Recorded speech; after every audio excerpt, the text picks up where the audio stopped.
Hi everyone, I am Wyatt Hicks.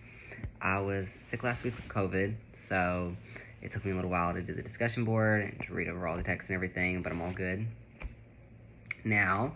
So I have printed off the brain hat and got it all filled up. I've got like the frontal lobe, I've got like the temporal lobe and everything.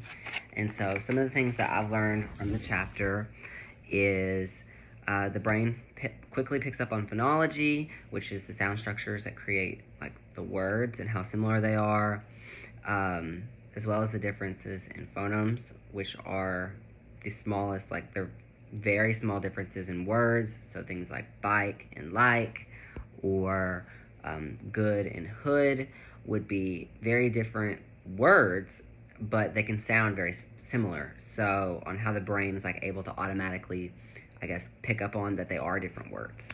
My brain hat shows the different parts of the brain. So like we've got like the frontal lobe, we've got the motor cortex, sensory cortex, we've got the, I'm gonna butcher that word, parietal lobe, and then we've got the occipital lobe and the temporal cortex on both sides. And essentially it shows the different purposes of the brain and how it affects the different parts of the body, because without your brain you cannot be alive.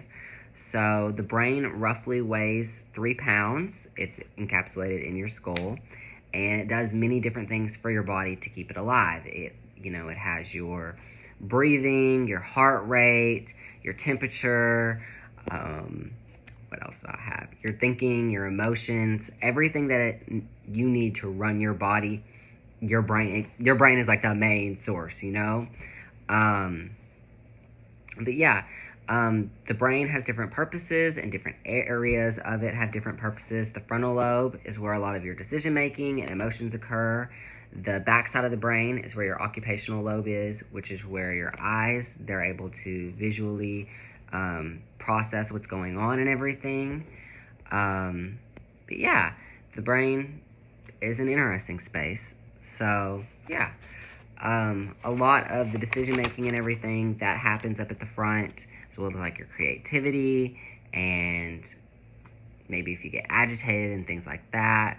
And then if you look over here at the motor cortex right here, is what keeps with like what controls your motor control, if that makes sense. So like you're getting up, you're laying down, what I'm doing right now, moving my hands, all of that would take place in the motor cortex approximately right here.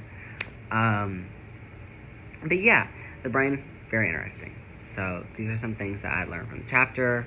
Thank you.